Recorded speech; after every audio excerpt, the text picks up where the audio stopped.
Hey, what do it, y'all? Swish Entertainment putting y'all on tune to all y'all favorite rappers and celebrities alike. But first, I need a little favor done for y'all first. Please like, comment, subscribe to this video, hit the notification bell as well. That'd be great search to put y'all on tune to this story. Now, today we'll be talking about the late rapper Pop Smoke is the final defendant involved with this case, and the homicide that would take his life in early 2020 has been given his sentence. This man going by the name of Corey Walker, at the age of 24, made his appearance in the Los Angeles courtroom today.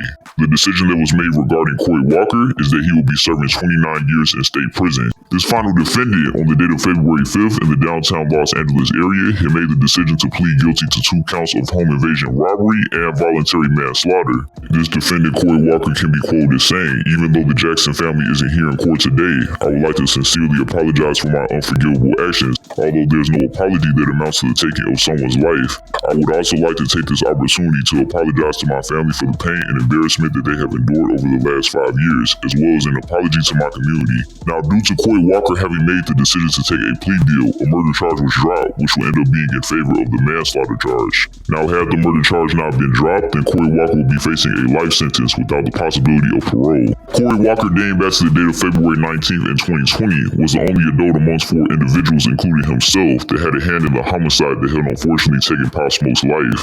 Corey Walker, out of the 4 individuals, was the only one that was charged as an adult, as he was at the age of 19 at the time the homicide was carried out. The other 3 involved the homicide of Pop Smoke were charged in juvenile court, and their names were not released due to their ages. In the year of 2023, one defendant who was at the age of 15 during the carrying out of the homicide will end up admitting to 1 first-degree murder charge and an allegation claiming that he had personally discharged a handgun. The defendant had also admitted to a home invasion robbery count, and he is now expected to remain in a juvenile facility until he is at the age of 25. Another juvenile had made the decision to admit to 1 count each of home invasion robbery and voluntary manslaughter. The 3rd juvenile had admitted to a home invasion robbery charge as well. However, the current status of these 2 juveniles remains unknown to this point. Corey Walker would acknowledge that he had become knowledgeable of the location that Pop Smoke was staying at, which would be a short-term rental home on Hercules Drive in the Hollywood Hills. The defendant had also acknowledged that he had driven to Pop Smoke's residence alongside a 17-year-old on the date of February 19th at 2 a.m. to gain a clear and concise view of the house.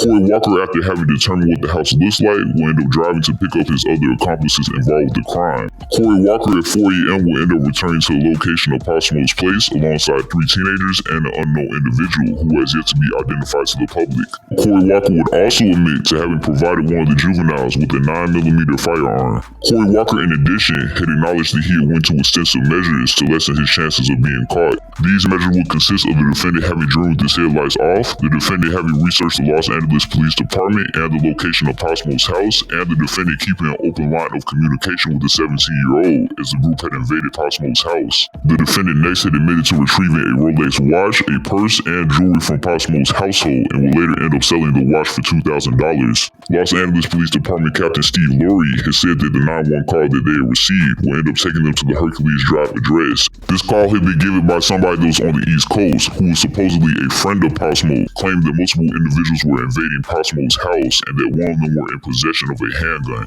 The Los Angeles Police Department captain, continuing forward, has stated that the police had arrived on the scene 6 minutes later and will end up finding a deceased Pop Smoke who had been shot and killed. LAPD law officials had made the decision to call the fire department, and once they had arrived on the scene, they had Pop Smoke transported to the hospital, and he was later pronounced as deceased. All 4 individuals who had involvement with the heinous crime will end up being apprehended within 5 months. So, of all defendants involved with the homicide of Pop Smoke having been given their verdicts in court, it now appears that Pop Smoke has gotten his justice. But yeah, that's cool. Pause the video and let y'all think in the comments. What do you guys think of the investigation into Pop Smoke's homicide having reached its conclusion? Were any of you fans of the New York rapper Pop Smoke? And if so, what projects did you guys like by the artist? Let all that be known in the comments, y'all. That's gonna do it. I'm out.